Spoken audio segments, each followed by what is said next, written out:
Hi, class.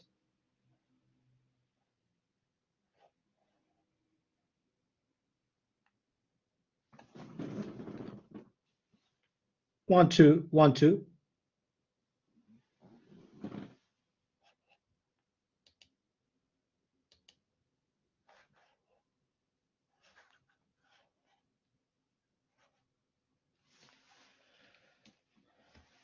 Good evening, good afternoon, good morning, depending on the time that you are accessing, sorry, this recording. This recording will cover Learning Unit 6. Knowing that some of you, I've had quite um, uh, a, a hard time compiling assignment two for submission. So this will be a bit of a, to give you time to rest. And I'm going to send this recording through to you. And so we're going to cover Learning Unit 6, and Learning Unit 6 is quite simple. And I will use two examples from your actual um, textbook to go through some of the very important points for this learning unit. But also, it is quite important for you to also see that if you delve into the actual examples, this learning unit is quite easy. I know every time we speak about accounting, students get stressed, but you should not, because it's not that difficult or not that complicated. It's fairly easy. Just before I forget, please, just a reminder that the notes of this particular session, or the notes of Learning Unit 6, I've shared them with you, so you should be able to access them. All right, so without further ado, let's begin by, so accounting for a manufacturing enterprise. There is clear examples of a manufacturing enterprise. And what I particularly like about this topic is that um, job costing is quite well covered. Job costing is quite well covered, and there is perhaps, um, I wouldn't say that, obviously it's very important, but also, especially you as an entrepreneur or future entrepreneur or an actual entrepreneur, it's quite important for you to be able to understand the costing. Doesn't matter the kind of business that you are engaging, and um, it's quite important to understand that a manufacturing business would be one also of the very complicated uh, case scenario or type of business that you may be involved in, because if I can say, every cent counts when you are in manufacturing. And so it is fairly easy. What I mean to say that is, it's fairly easy to be driven um, out of business by the competition if you are not having a good control or hold on costs. So this is something really very important, and I feel excited really to cover this one, because it goes into the very deep details, if I can say. It goes into the actual details, and it's really about also being practical, in your understanding. And and that's what it's all about. It's about your understanding. And if you look also at the learning unit summary, you can see there that it says that, the understanding of the understanding of the format of the general ledger account of a manufacturing business. So, and there it is. It's really, it's quite clear there. And if you look at this the actual notes, you can see that I have even paralleled both of them. Not only um, your table of content, but also your learning unit actually summary. And that's what you should always do when you are studying or working through a particular learning unit, is really to be able to see are the what are the key understandings that are expected of you. What are the main points that you are expected to understand and fully comprehend? So as you can see, so we will look at that, because there is a format, isn't it? There is a particular format when it comes to the general ledger. I don't really dwell in particular into the lines, how you draw the lines. I mean, this is quite simple, and if you are given a particular table, you will know how to fill that particular table. I don't think you will be asked to remember by memory, but it's a good thing to understand the formats, and not only the format, the understanding of how these costs are being put together, right? So, and also we will look at the production cost statement, as well as the trading statement toward the end. So this learning unit, as we see, will take the job costing system into account. So when we're looking at the ledger of accounts, we are going from the perspective of job costing system. All right. So, okay, if you've gone through your reading, I just would like to emphasize key points here, and that will be the terms. And it's always useful to have such learning units where clearly you have the very important terms that have well defined, so that you know exactly what you are dealing with. But as you can see, we have covered this all over this semester. From day one, if I can say. And this is also the understanding of what a direct cost is, what is an indirect cost. And they are quite, when it comes to the production or the manufacturing um, side of things, you always need to remember that you have your direct cost, you have your direct labor, and you have your manufacturing overhead. And within those manufacturing overhead, obviously you will have your indirect cost. It is direct cost of material, because we need to be able to trace that cost to the actual product that is being made. So when if for instance it's the construction of a building, the direct cost itself needs to be linked. You need to be able to trace it to the actual building. Um, the same as if you are manufacturing um, um, um, uh, any product, the direct cost is the one that you can trace. So there is a very important element of traceability that you can directly, and that's where direct comes from, is that you directly link the raw material to the particular um, product that is being manufactured or produced. So that's quite important. And so another thing is the work in progress. I've added some notes, and as you follow along, you will also see the notes that I've added to make it just to make it simple for you to see, what it's all about. But this concept of work in progress is quite important, because we understand that work in progress means it has not yet been completed. It's not finished good. So we understand that. So it's still being done. So by the time that the raw material is purchased, and the time that that raw material is allocated to the actual production, which is where the work in progress comes into account.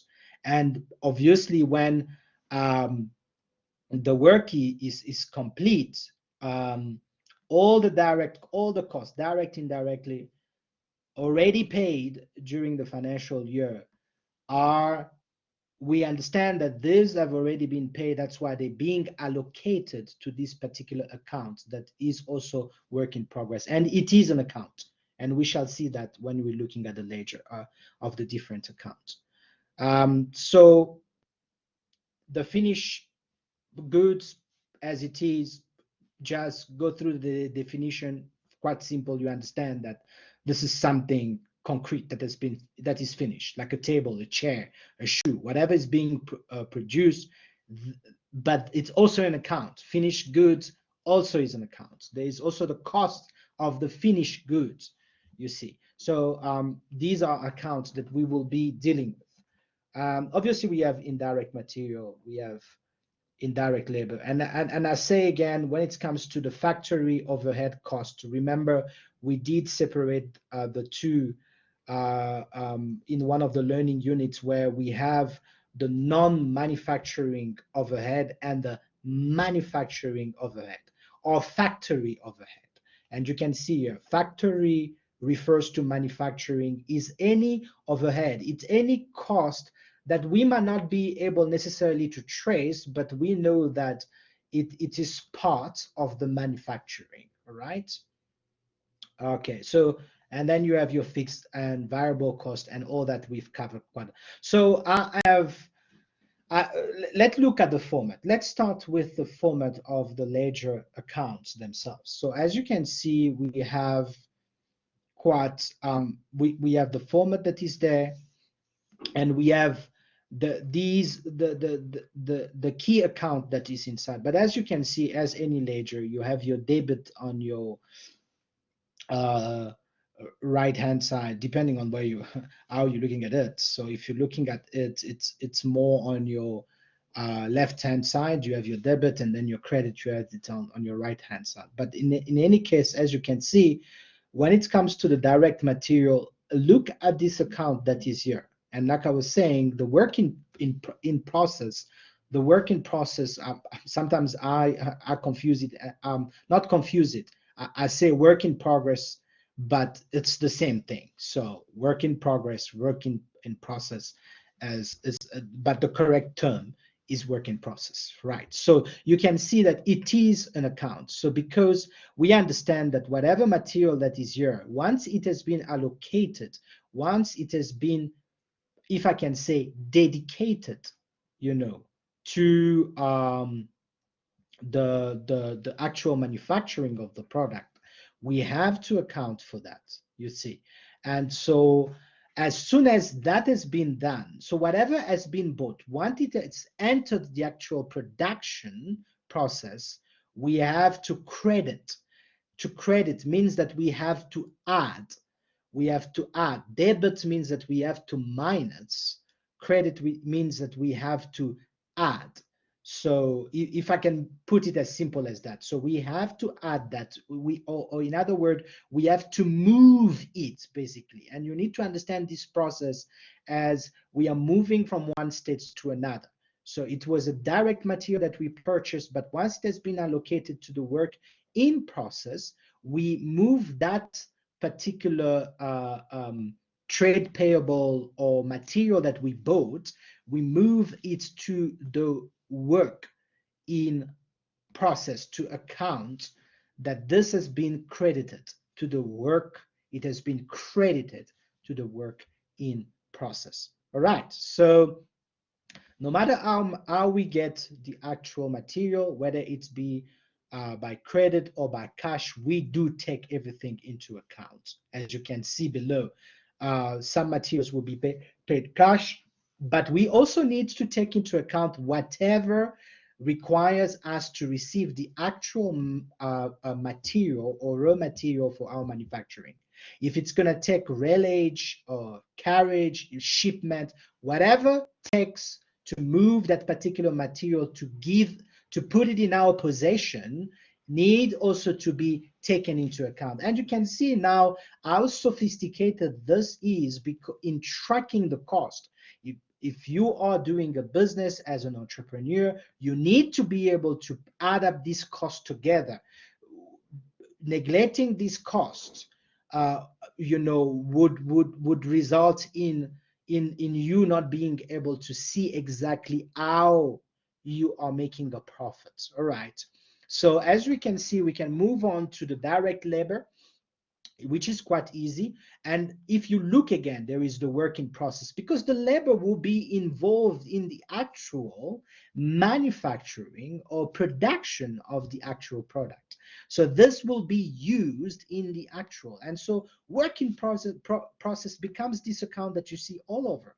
So see again, when you're looking at the factory overhead cost, here again, credited is the work in process. So whatever in that factory maintenance, electricity, factory rent we are paying for the actual production. And once the production has started, we need to credit the work in process. You see, so that in addition to things like depreciation of equipment, because the equipment that we are using in the factory, and also not to forget indirect material and indirect labor as well needs to be taken into account. All right, so okay, now we have, if you look at the format of this, we have the work in process itself.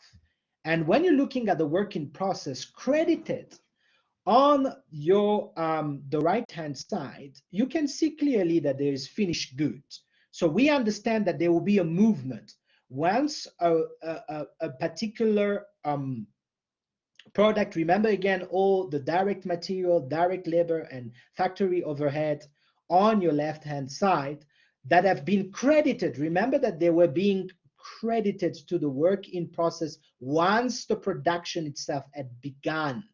So the fact that it's here, it means that it is in the production, but it will be credited. It will be credited as soon as we have the actual product that has been manufactured, that has been completed. So once it is completed, then the finished good needs to be credited, the finished goods account. And like I said again, these are accounts. So now you need to think as an accountant, because you need to be able to understand the movement of these costs and what they are. All right. So as you can see, I was saying, when it comes to production, remember again, you have to look at what is direct and what is indirect. So you have the direct material, the direct labor, that's direct because there's direct traceability to the actual product being manufactured. Those costs are traceable.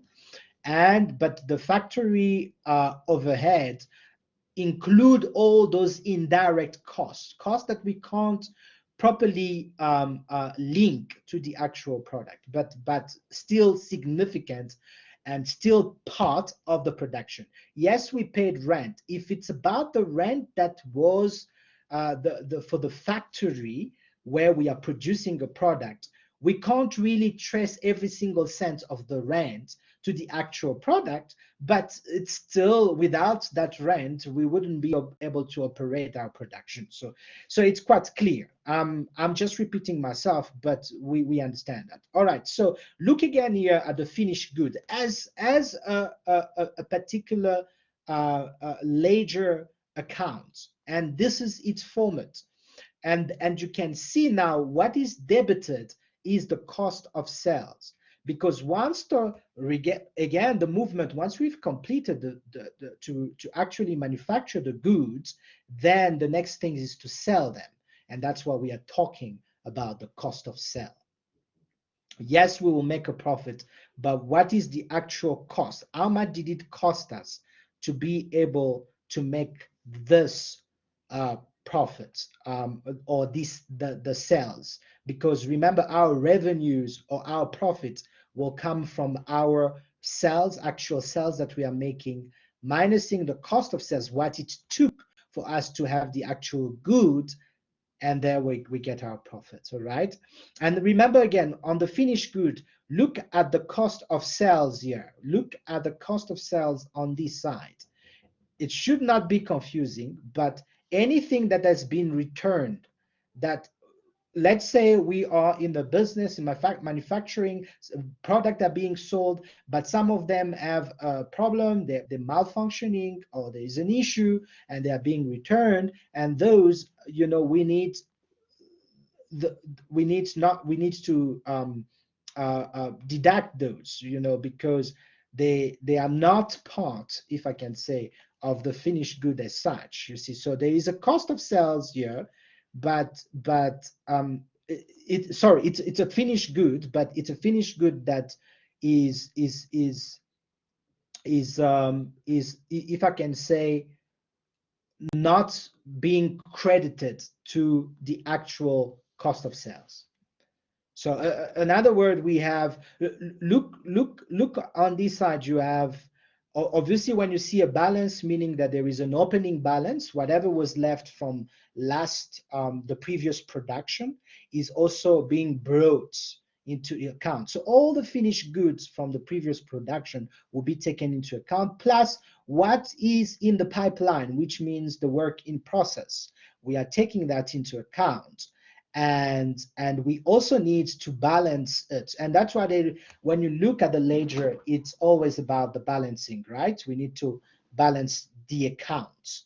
So as you can see, the cost of the actual sales, that for the product that has been returned, is not being added to the total cost, you see. So all right, so I'm pretty sure that you will methodically look at this account and understand what is on your left, what is on your right, and the reasons why this has been put on your left and on your right. But look, for instance, at the cost of sales. You have the trading account, which is also an account, and you have the finished goods as well. So debited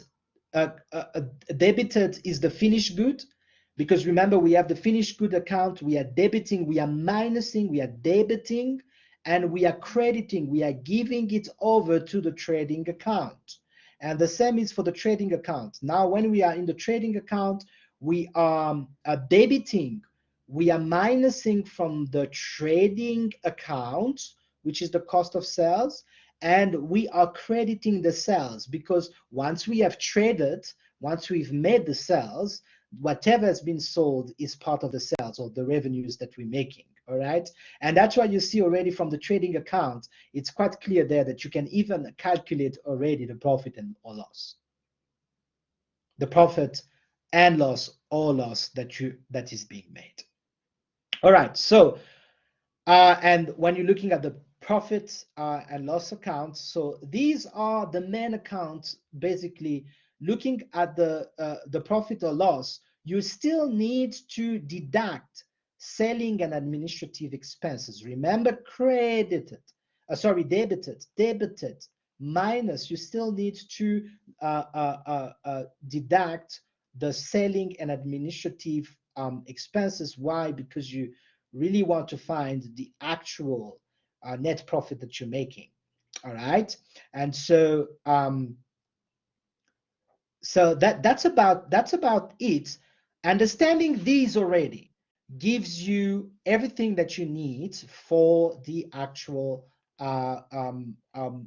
case scenario or exercises or questions that you will face. So you have actual examples, and actually we're going to move from this example, because the first example did not take actually non-manufacturing overhead. Remember here, we just spoke about the selling and administrative expenses. Look at the selling and administrative expenses, which is not a manufacturing. There's nothing to do, it has nothing to do with the actual manufacturing, because the manufacturing is already done. Because remember, we have manufacturing cost and we have non-manufacturing cost. This is a non-manufacturing cost. So this particular example did not have delve really much on the selling and administrative expenses, but I wanted to move to an actual example, and which is the example 6.2, where we have actual cost that are administrative. You see, there is administrative offices. So this is not manufacturing. We have insurance that we are paying on the factory, and that's why it's well divided. If you look at this, you have the insurance that is factory, meaning that this is manufacturing insurance that we are paying, and then we have insurance on the administrative offices. This is non-manufacturing, all right? And this example is quite good. And the reason why I've done this, it's not to confuse you. The reason why I've done this is really to trace, to help you trace what cost is going where. And I'm telling you what is non-manufacturing. And I'm telling you MO, what is manufacturing overhead, what is non-manufacturing overhead, and what is manufacturing overhead. Remember, you have your main account, which will be your direct material, DM, I put it DM, direct material, direct labor, I put it DL. Obviously, if there is a direct material and a direct labor, there will be an indirect material and indirect labor. So just, which is part of your manufacturing overhead. But just make sure that it does really account, it does really or how can I say, it doesn't really inform that whatever is indirect is being used in the manufacturing. All right, so it's quite clear, and I am showing you actually the movement, what you need to understand when you are doing this balancing, you see. And this is quite easy. I mean, you do have it, it's explained here, but I wanted to put it here in a place so as close to the actual numbers, and not only to the actual numbers, and showing you the movement, because I want you to understand that there is a movement from direct material to work in process to finished goods to the trading accounts to the actual sales, right? So there is a process, there is a particular moving from one account to another, and if you can see that, that's what it's all about being able to trace the costs, and which is quite important for any business or organizations or any venture that you would be involved in the future. All right, so I wish I would have checked on you at this point, but I'm hoping that all this will be easy for you to understand. And as we go from the work in process, we have these accounts that I've put them separate. It's that you need to have them. You need to have your direct material and see what the format which you understand. And remember, again, we are crediting. If you look again here, let me just, in case maybe my mouse will be difficult for you to follow, but remember again, we have this work in process. Remember, we have this work in process being credited, all right? So remember again, you have, if you have a balance, opening balance, always put it before, because remember, we are also taking whatever material that we bought, for instance, that we didn't use in our last production, that was closing material in the last production that was not used in the production in our previous production of last year. Let's say it's an example I'm giving. So we had a production last year, we didn't use some material, though that material will be automatically brought into this production and should be taken into account. So we are taking that into account. Remember again, direct material, indirect material, whatever it is. Remember, there is also an opening balance here. Remember, this was May 2008, I would say. This is the previous year. And we have to, we are dealing with now the current year, which will be 29. Okay, it's just a way of putting it, but we are not actually in 29. But you understand the point that there is always this understanding of what is current, what is past, and what is future. All right, so here it's, especially when it comes to accounting, we do the history. So from past to present, very important, past to present. We are not yet, predicting or forecasting, but accounting really specializes on doing the history of these costs. So again, I'm moving again to say, look at this particular example. If you've been struggling, if you look at example number 1 and you don't know how this cost, what cost, where did it come from, how did they use it? I am providing in example 2 a clear way for you to be able to account for that and to see the movement actually from work in process ledger to the finished good ledger account to the cost of sales to the trading account itself. All right. And we can see, which is quite important with this exercise, is actually the profit that is being made. So as here you can see that there is a profit that is being made. All right. So please go through this. Should you struggle with a particular thing, always reach out to me and let's discuss that in more details. And I'll be happy to do so. But as you can see, that's what you need to see. And I come to this because this is the most, not the most important part, but one of the most important, because as I was saying, the reason why I chose this example is because of the fact that we also need to take into account whatever was non-manufacturing. All right, yes, we have a profit that has been made, right? Cool. Here is the profit, 284,000, okay? 284,880. It's clear this is the profit we've made, and we find it in our trading account. But still, and like I said, we need now to look here. We have credited is our trading account, and look here, this is the amount that we found that was our profit. From that profit, we can almost say this is like a gross profit, but we need to get now the net profit or the capital, the actual net profit that we made. And that's why, remember, we have also to deduct whatever was non-manufacturing. Yes, we did pay electricity, but this electricity has to do with the administrative building, not the actual factory. The maintenance that we spent was for the admin building. It was not for the factory. The insurance that was paid was not for the factory, but for the administrative building of our business. The distribution costs have nothing to do with the manufacturing because the manufacturing is already done. These are distribution costs, can be a part of our sales and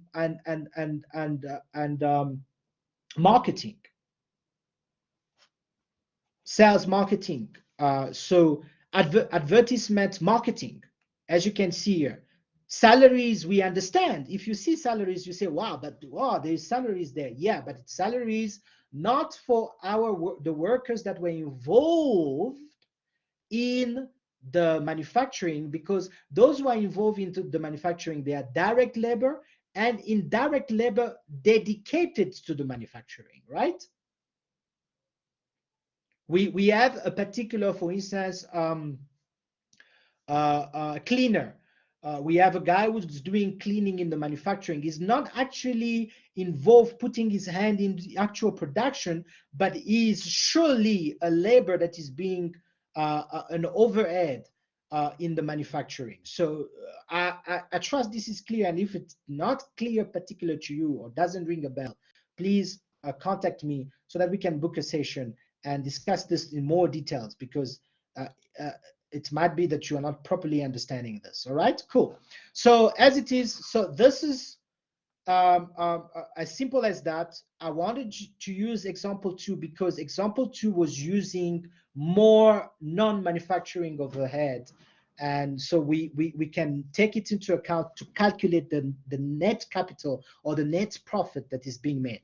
And here, from 284,000 profit that we found, only 180,000 was the actual profit, minusing all the cost. All right, so I had to move and come now to the second part, obviously, which is the production cost statement.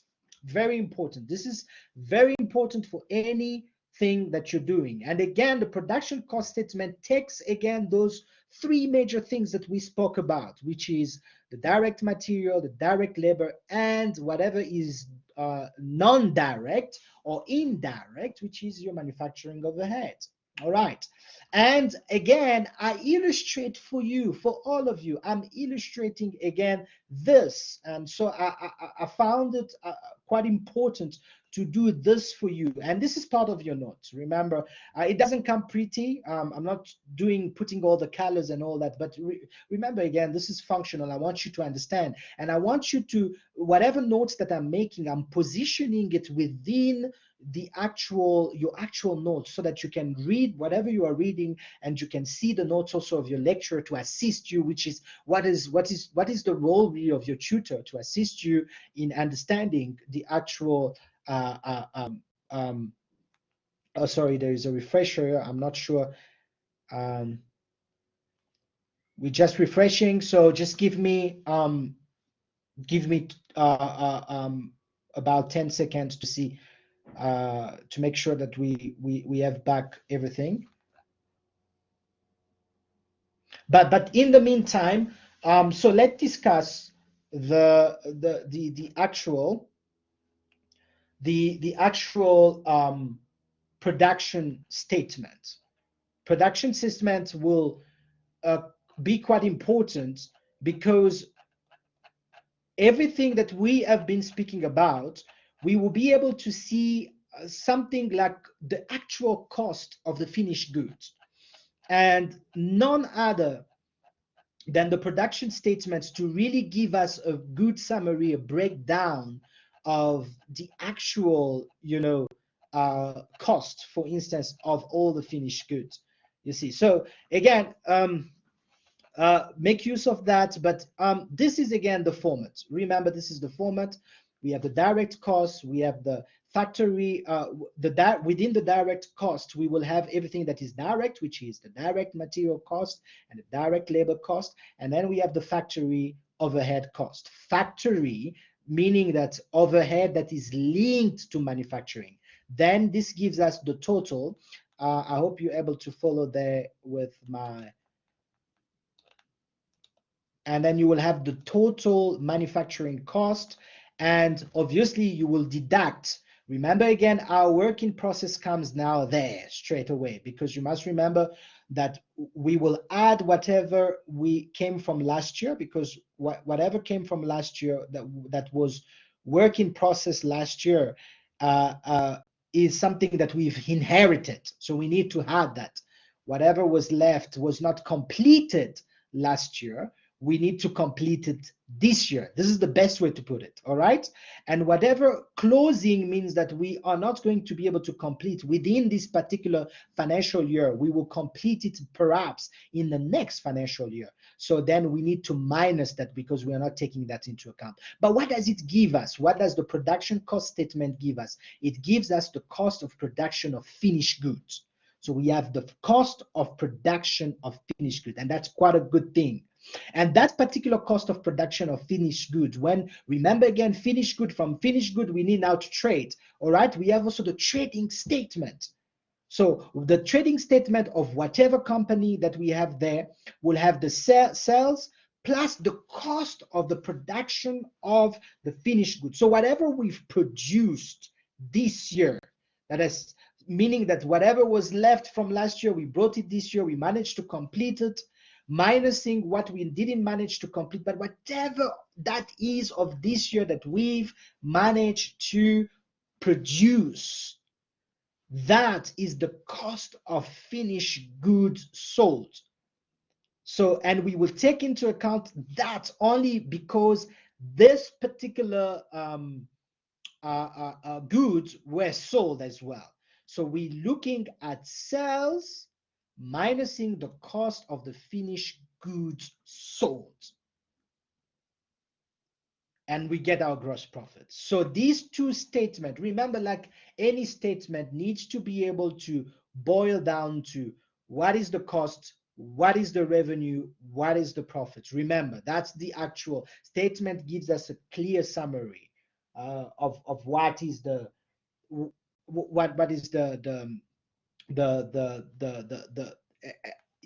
you can even look at it as similar to an income statement, but here it has to do with job costing, obviously.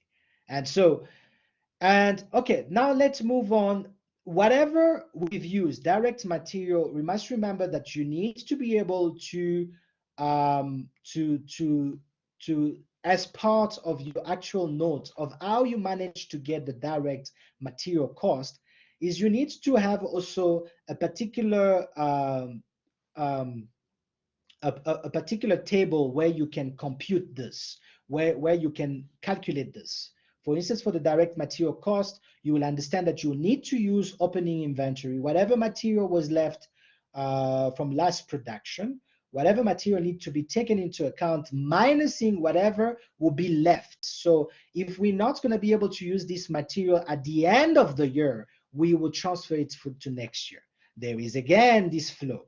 But remember, opening inventory plus the net purchases and everything that will help that particular material to come in our hands. So if it's going to take railage, carriage, or shipment for us to have it custom duties, we need also to take that into account. All right, okay, we've touched on that. Direct labor as well, we need to take not only the wages that we are paying, but there is also other contributions that the particular employer is making towards the labor, and you pension funds, medical, whatever contribution, your provident fund, whatever is being made, we need to take that also into account. The factory overhead, remember again, we have indirect material, we have indirect labor, right? But all the indirect material and indirect labor are related to the actual factory, all right, to the actual manufacturing. Depreciation is obviously for the factory machinery, electricity for the factory, not for the admin building, telephone for the factory, insurance factory, rent paid. If, for instance, we paid 10,000, but for the whole entire company, we need now to find out how much was for the factory. And that's why, for instance, they will tell you 3/4 went to the manufacturing plant, to the factory itself. All right. So 3/4 of 10,000 will be 7,500, right? That will be, we will take that into account in our factory overhead. We're not going to check just the full amount. And that's why you need to be quite clever, because again, it's all about making sure that you understand, especially as an entrepreneur, the what is going where and why. So you need to be able to understand these costs and trace them. All right, and then we have the cost of the finished good. Remember the cost of the particular finished good. This is quite important, and I want to be able to stop here because I want you to be able to see this. The cost of the finished goods here. If you can see, we have the opening inventory of finished good, but we take the cost of the finished good that we had in our production cost statement. This particular cost here, the cost of production of finished goods, we're going to include each year. So the cost, why are we doing this? So we have the finished good of at the beginning, right? From last production, plus the finished good, the cost of the finished good, the finished good of last production, plus the one of this year. But we are minusing everything that will not be actually sold, because the finished good actually needs to be sold. So if it's not being sold, that will be our closing inventory of finished goods. Right, cool. So I chose 6.4 as the example, and I did exactly the same again. The reason why I'm doing this, again, like I said, is just to make you see how each cost counts. But in this particular example, the finished product on hand was an unknown. We didn't know what was the finished product on hand.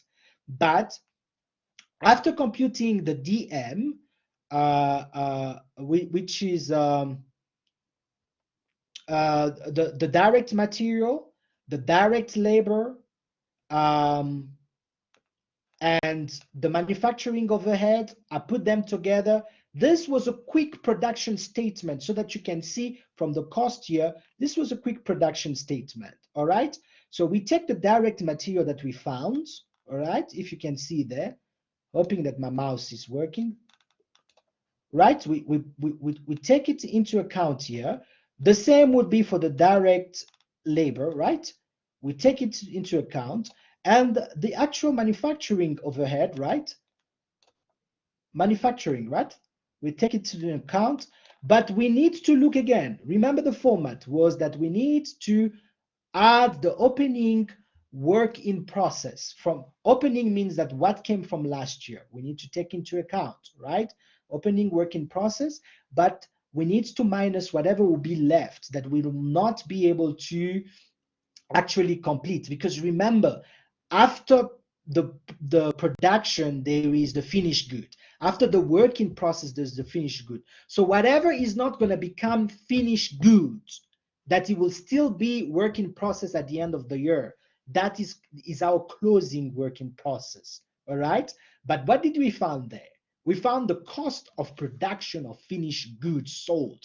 So this is the cost of production. And this cost of production, when we look, for instance, at the cost of finished goods, we have an opening balance, we have a closing balance, but we need to take the cost of production of finished goods into account, because this is the cost of production of the finished good for this year, right? We need to take into account. So when we are doing this actual calculation for the cost of finished goods sold, if you want to find out what is the cost of finished goods it's sold, we have an opening balance, we have from the production statement. The production statement hand this over to us.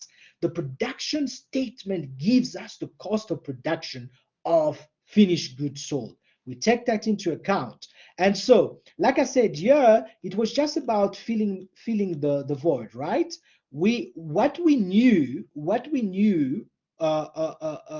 we could calculate, but what was unknown was this particular finished product on hand or closing balance. We did not have it. You see, and look again here from the finished good. If we had to calculate the trading statement, right? From the production statement, we have a trading statement, right? If you remember, the sales minusing the cost of sales, the cost of sales was given to us. The cost of sales of finished goods was given to us. Now remember, there is the cost of production of finished goods sold and the cost of sales of finished goods. What is the difference? The difference is that some products will be sold, some products that we completed, that were manufactured, that were completed, that were finished, will not be sold. And that's what you need to understand. So the cost of production of finished good sold in a particular year, the cost of production, we are only taking into account whatever we've produced that we've managed to sell, we are taking that into account. So if it was not sold, we're not taking into account, all right? So, but we have a cost of sales. We call this cost of sales, right? Cost of sales of finished products. Cost of sales of finished products. But some of those products will end up not being sold. So when we're doing the trading statement, it's quite important because we want for the trading statement, we are only using what basically we are using the cost of sales of all the finished product. That's the trade. So whatever was ready to be traded. So you can see we have our sales minus the cost of sales of all the finished goods, not of the finished goods sold. Otherwise, we would have used this amount here. We did not use this amount here, okay? But the cost of sale, we use that one to find the gross profits, okay? This gives us the gross profit. But what is quite important is now when you come to the cost of finished good sold, cost of finished good sold, we use the cost of production of finished good sold. they speak to each other. Cost of finished goods sold, cost of production of finished good. And that's what I'm saying. How will I find the closing balance? I have an opening balance, which is right here, which is the work in process. Sorry, not the work. The finished good inventory is here. Is this 26,000? All right. As you can see there, this 26,000 that I am taking into account as my opening balance. And then I have the cost of production of finished goods sold. Here it is. This is the cost of production of finished goods sold. How am I going to find the closing balance? I need to use the cost of sales, because the cost of sales is basically the total. The cost of sales takes into account everything from last year to this year, at the exception of the closing balance. It doesn't take the closing balance, because the closing balance will be taken into account for the next year, right? We take what we've inherited. We've inherited an opening balance of finished goods Here it is. We have this opening balance of finished goods, plus we know what was sold this year. We know what was sold, so we add them together, one of last year and what was sold this year. And then we take these two, we add them together, minusing the cost of sales. Minusing the cost of sales of finished good, not finished goods sold again. And this is going to be a little bit tricky, but I'm sure when you're going to be looking at this example, going through this example, you can make this you can make this understanding of these two accounts in your head. The cost of production of finished good sold, we are talking about production on one side, and sales, cost of sales on the other side. Cost of sales is because it has been ready, it is in the trading account, it has been readied for actual sales. So it has been readied for sales. It has nothing to do anymore with production. So you need to be able to separate these two. So I believe that with more examples and going through the rest of the examples that are down here, you'll be able to understand. So that's basically it for I wanted just to do a short one and send it to you for you to be able to complete your reading and understanding of Learning Unit 6. Remember that Learning Unit 7 that is coming, you will be required to also do your reading and summarize and present it also in our session that will be coming very soon. Thank you so much for all listening, and keep up the good work.